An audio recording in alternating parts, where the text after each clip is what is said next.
नमस्कार दोस्तों, मैं राहुल मौर्य स्वागत करते हैं आप सबको अपने YouTube channel tricky math solution bye Rahul sir में।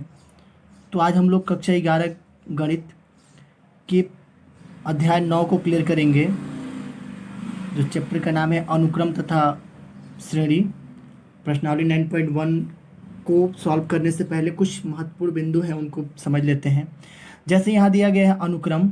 अनुक्रम क्या होता है इसको पहले परिभाषित करेंगे।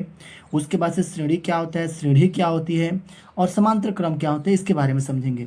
तो सबसे पहली बात, अनुक्रम दिया गया है, लिखा है इसका डिफिनेशन, किसी नियम के अनुसार एक निश्चित क्रम में संख्याओं की व्यवस्था को क्या कहते हैं, अनुक्रम कहते हैं। क्या? किसी नियम के अनुसार एक निश्चित क्रम में संख्याओं की व्यवस्था को क्या कहते हैं, अनुक्रम कहते हैं। ठीक है। दूसरा, श्रेणी दिया गया है। श्रेणी किसे कहते हैं?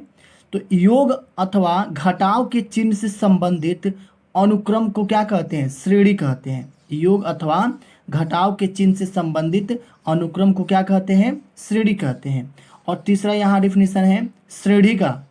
ये इस वाले श्रेणी का मतलब होता है सीरीज, और इस वाले श्रेणी का मतलब होता है प्रोग्रेशन होता है। ठीक है। और इसका परिभाषा है, यह एक श्रेणी होता है जिसमें पद अंकीय मान में अचर रूप से घटते या बढ़ते रहते हैं। अंकीय मान से घटते या बढ़ते रहते हैं। उसके बाद से चौथा है समांतर श्रेणी किसे कहते हैं? एक ऐसा श्रेणी जो A plus D A plus 2d dot dot dot ऐसे ए प्लस एन पदों तक रूप में की हो तो समांतर श्रेणी कहलाती है।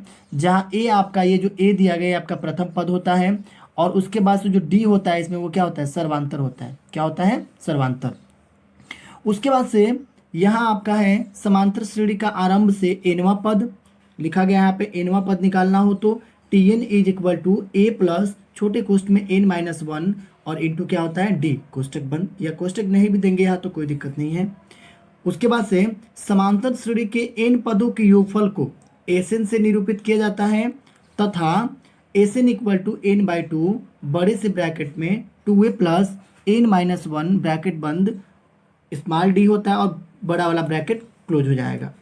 उसको लिख सकते हैं एन बाई 2 बड़े ब्रैकेट में 2a को हम तोड़ सकते हैं यहाँ a प्लस ए करके plus N minus 1 into D हो जाएगा, या इसको एक और सूत्र के नाम से जानते हैं जिसको हम क्या कह सकते हैं, N by 2 A plus L हो जाएगा, जहाँ एल आपका अंतिम पद होता है। एल क्या होता है? अंतिम पद होता है। तो इसके हिसाब से हम लोग आज प्रश्नावली 2.1 को देखेंगे आज। ठीक है। तो आइए देखते हैं प्रश्नावली 3.1 को, पहला नंबर क्वेश्चन। तो आइए दोस्तों देखते हैं 9.1 का प्रश्न नंबर 1। प्रत्येक प्रश्न के अनुक्रमों में प्रत्येक प्रथम 5 पद को लिखना है। क्या करना है? 5 पद लिखिए जिनका एनवा पद दिया गया है, और यहाँ पे एन बराबर एन कोष्ठ में एन प्लस 1 है। तो सबसे पहले हल करेंगे इसको हम, और हल में करना क्या है, हमें हल में एक चीज़ ध्यान देना है। हमें लिखेंगे सबसे पहले दिया है, जो चीज़ दिया है उसके बारे में पहले समझ लेते हैं। क्या दिया गया है? दिया ये गया है कि ए एन इक्वल टू यहाँ पे एन हो गया और एन प्लस 2 दिया गया है। हम इस टाइप को क्वेश्चन को सॉल्व करने के लिए कहीं भी किसी भी शर्तानुसार करेंगे हम, तो लिखेंगे एन बराबर 1 2 3 4 और 5। चूँकि यहाँ पे कितने पद के लिए बोल रहा है? 5 पदों को ज्ञात करना है। तो हमने 1 2 3 4 5 पदों को रखने पर, तो यहाँ पे आप लिख सकते हैं रखने पर। ठीक है। चलिए अब हम पहला कंडीशन शुरू करते हैं। मान लीजिए हम लिखते हैं कि एन बराबर 1 पर, एन बराबर 1 पर बात आएगी, तो यहाँ पे हम लिखेंगे a1 इज इक्वल टू, यहाँ पे n के जगह पे देखिए a1, पहला हम n की वैल्यू 1 रखे तो a1। अब जहाँ जहाँ आपको n दिखेगा वहाँ वहाँ क्या रखना है, 1 रखना है। तो 1 और प्लस यहाँ पे 2 हो जाएगा। तो a1 की वैल्यू क्या बन जाएगी, 1 के जगह पे 1 इंटू 2 और 1 3 हो जाएगा। तो क्या बन जाएगा, 3। मतलब ये a1 बराबर कितना हो गया, 3 हो गया। a1 बराबर कितना हो गया, 3 हो गया। इसी क्रम में हम ये कहते हैं कि एन बराबर हम 2 रखते हैं। एन बराबर 2 रखने पर, जब एन बराबर 2 रखेंगे तो 2 रखने पर क्या हो जाएगा, यहाँ पे हम लिखेंगे एन के जगह पे 2, मतलब यहाँ पे लिख सकते हैं a2 इज इक्वल टू 2 के जगह पे 2। जहाँ जहाँ आपको n दिखेगा, जैसे यहाँ n है ना, n की जगह पर 2, फिर से यहाँ पे 2 हो जाएगा, ब्रैकेट बंद। अब यहाँ पर a2 बराबर 2 हो जाएगा, और 2 2 कितना होता है, 4 होता है। हम इनसे मल्टीप्लाइकेशन करेंगे तो कितना हो जाएगा, 8 हो जाएगा। तो a2 की वैल्यू कितना आ गया, 8 हो गया। ठीक है, इसी प्रकार n बराबर 3 पर क्या बनेगा कंडीशन, तो n बराबर 3 पर कंडीशन हमें देखने को मिलेगा कि यहाँ पे जहाँ आपको a दिख रहा है वहाँ पे आप 3 रखेंगे, तो a3 बराबर कितना हो जाएगा, 3, कोष्ट के अंदर 3 प्लस का 2 हो जाएगा, और यहाँ पर फिर से a3 बराबर 3 के जगह पे 3, ब्रैकेट्स को ऐड करेंगे तो 5 हो जाएगा, और 5 से कितना हो जाएगा, 15।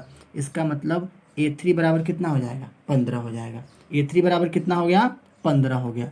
इसी प्रकार हम लिखेंगे यहाँ पे n बराबर 4 पर, 4 मतलब n बराबर 4 रखने पर, तो क्या बन जाएगा यहाँ पे, a4 बराबर 4 के जगह पे 4 प्लस यहाँ पे हो जाएगा 4 प्लस, पहले से ऑलरेडी इसमें कितना है, 2 दिया गया है, तो 2 को यहाँ पे लिख लेंगे। तो बताइए a4 बराबर क्या बन जाएगा, तो a4 बराबर बनेगा 4, 4 और 2 कितना होता है, 6 होता है। इनसे मल्टीप्लाइकेशन करेंगे हम तो 6 चौका कितना होता है, 24। इसका मतलब a4 बराबर कितना हो जाएगा, 24। लास्ट ऑप्शन ये है कि हमें n बराबर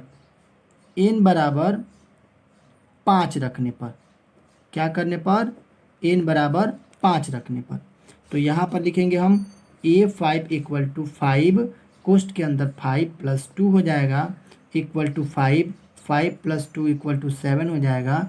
तो a5 की वैल्यू क्या निकल जाएगा, 7 पंचे 35। अब यहाँ पे a5 बराबर कितना हो जाएगा, 35। तो इस तरह से हम सभी का क्या कर लिया, आंसर निकाल लिए। आप देख सकते हैं ऊपर से एक बार और यहाँ देख सकते हैं कि प्रत्येक प्रश्नों के अनुक्रम जो दिए गए, इनके 5 पदों को निकालने थे। हमने n बराबर n प्लस 2 करके रखा, तो n बराबर ये फार्मूला जो दिया, क्वेश्चन जो दिया गया इसके अकॉर्डिंग, तो हमने n बराबर 5 पदों को रखा गया, तो 1 2 3 4 5 पद रखा।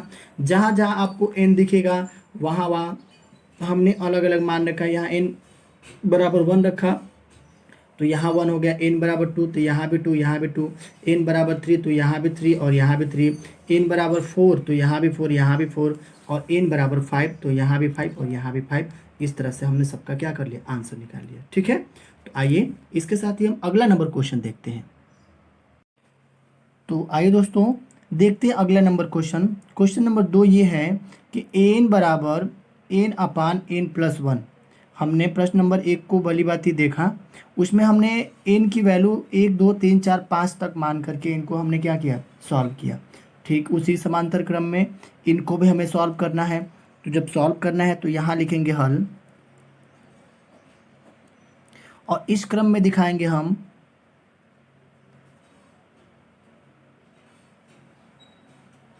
कि मान लिया गया, यहाँ पे हमने माना कि यहाँ पे माना कि क्वेश्चन दिए रखा है ए एन बराबर एन बाई एन प्लस 1। हम चलिए मानते हैं कि एन बराबर 1 2 3 4 और 5 रखने पर, एन बराबर 1 2 3 4 5 रखने पर। तो जब इस तरह के क्वेश्चंस में ये मान रखने के लिए आता है, बहुत ही आसान तरीका है। आप इनको A1 A2 A3 A4 A5 के रूप में रख सकते हैं। जैसे मान लीजिए पहला कंडीशन इशू होता है कि A1 बराबर क्या होगा, तो इसमें कुछ नहीं, जहां आपको n दिखेगा उसके जगह पे आपको 1 रखना है। क्या रखना है, 1 रखना है। जहां आपको n दिखेगा, जैसे मान लीजिए क्वेश्चन में जहां n है वहां पे क्या रखेंगे आप, 1 रखेंगे। तो चलिए इस क्वेश्चन के अकॉर्डिंग रखते हैं हम लोग। तो पहले n ऊपर है, उनके जगह पे हमने इसके हिसाब से 1 रखा, और यहाँ पे फिर से 1 और प्लस का 1 हो जाएगा, इक्वल टू कितना हो जाएगा, 1/2। कितना हो जाएगा, 1/2। तो हमें A1 की वैल्यू पता हो गया कितना, 1/2। इसी प्रकार अब आपको A2 निकालना है, तो A2 की जगह भी वही प्रोसेस चलेगा। क्या, ऊपर आपका n के जगह पे 2 हो जाएगा, और यहाँ पे 2 + 1 = 2 हो जाएगा, 2/3। मतलब A2 की वैल्यू क्या मिल गया, यहाँ पे 2/3 मिल गया। ठीक है, इसी क्रम को आगे बढ़ाते हुए हम लोग यहाँ पे लिख लेते हैं A3 बराबर, तो A3 बराबर क्या निकल जाएगा, तो A3 बराबर निकल जाएगा एन के जगह पे आपको 3 रखना है तो 3 रख दिएगा, और बटे में फिर से एन यहाँ पे है प्लस का 1 हो जाएगा, तो ये हो जाएगा 3 कितना 4, यानी A3 की वैल्यू कितना निकल गया 3/4। ठीक है, इसी प्रकार हम यहाँ पे लिख लेते हैं A4 इक्वल टू, तो A4 की वैल्यू आ जाएगी, तो जहाँ आपको n दिखेगा वहाँ पे 4, 4 + 1 इक्वल टू ये हो जाएगा 4/5। कितना हो जाएगा 4/5, यानी A4 बराबर कितना हो जाएगा 4/5। इसी तरह से हम यहाँ पे A5 की वैल्यू निकालेंगे, तो A5 बराबर 5 के जगह पे 5 और बटे में 5 + 1 हो जाएगा, तो यहाँ A5 बराबर निकल जाएगा 5/6। और इस तरह से हम सभी का क्या कर लिए, आंसर को निकाल लिए। देख सकते हैं आप, ऊपर हमने ये क्वेश्चन लिख रखा है यहाँ पे, ये क्वेश्चन आपका दूसरा नंबर है।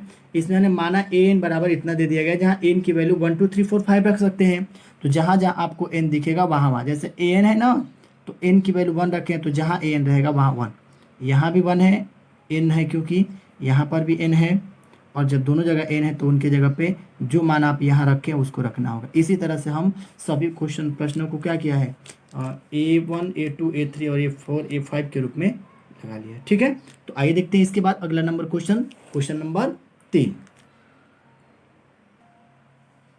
आइए दोस्तों देखते हैं प्रश्न नंबर 3। प्रश्न नंबर 3 भी दिया गया है, an बराबर 2 पर n घात दिया गया है, an बराबर 2 पर an घात दिया गया है, तो इसको भी हम उसी तरह से हल करेंगे।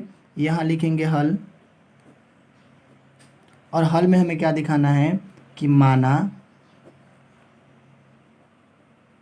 माना कि an बराबर 2 पर n घात, an बराबर 2 पर n घात, यह हमने मान लिया इसको। ठीक है, तो जब मान लिया तो इसके बाद से जब हमने इसको मान लिया तो मानने के बाद करने क्या है, हमें लिखना है यहाँ पे n बराबर हम लिखेंगे 1 2 3 4 5। पहले और दूसरे नंबर क्वेश्चन के अकॉर्डिंग करना है इसको भी। तो चलिए हम पहला मान मानते हैं A1 बराबर, तो A1 बराबर मतलब क्या n बराबर, और n बराबर जब 1 रखेंगे हम, तो ये बताइए इसके दौरान या इसके अकॉर्डिंग क्या हो सकता है, A1 और बराबर कितना हो जाएगा 2 पे घातांक 1 बराबर कितना हो जाएगा 2। अब बताइए n बराबर अगर हम 2 रखते हैं तो यहाँ रखना पड़ेगा A2, और A2 बराबर रखेंगे तो 2 का घातांक कितना बन जाएगा 2 बन जाएगा, तो ये कितना हो जाएगा 4 हो जाएगा। यदि हम n बराबर 3 रखते हैं यहाँ, तो इसके दौरान क्या बन जाएगा, यहाँ पे A3 बन जाएगा, और A3 मतलब क्या बन जाएगा 2 पे घातांक 3 और बराबर 2 दूना 4 दूना का 8 हो जाएगा, क्योंकि 2 का क्यूब कितना होता है 8 होता है। यदि हम n बराबर 4 रखते हैं तो इसके अकॉर्डिंग क्या बन जाएगा A4 बराबर 2 पे घात 4 हो जाएगा, और 2 पे घात 4 कितना होता है 2 दूना का 4 दूना 8 दूना 16, यानी कितना हो जाएगा 16। अगर हम n बराबर 5 रखते हैं तो यहाँ पर भी A5 रखने पड़ेंगे, और यहाँ पे 2 पे घात 5 हो जाएगा, तो ये कितने हो जाएंगे 32 हो जाएगा। तो इस तरह से इन सब को हमने n जो रखा गया क्वेश्चन an बराबर 2n माना, n बराबर इतना, n बराबर 1 2 3 4 5। क्यों 5 ले रहे हैं, क्योंकि पहले नंबर क्वेश्चन पे ऑलरेडी दे चुका है। उसमें पहले नंबर क्वेश्चन में ये दिया गया था कि आप जैसे मान लीजिए क्वेश्चन है ये, इस क्वेश्चन में दिया गया कि प्रत्येक प्रश्न के अनुक्रम में प्रत्येक 5 पदों को लिखना है।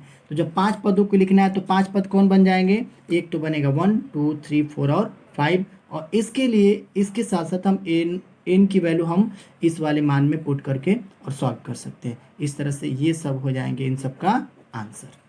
ठीक है, तो आइए देखते हैं अगला नंबर क्वेश्चन। तो आइए दोस्तों देखते हैं एक और क्वेश्चन नंबर 4। इसमें दिया गया an बराबर 2n - 3/6 दिया गया है, इनको हमें सॉल्व करना है। तो जैसे पहले किए थे उसी के अकॉर्डिंग इसको हल करेंगे। तो हम लिखेंगे यहाँ पे हल, और इस हल में ये आपको दिखाना है कि दिया है, क्या दिया गया है,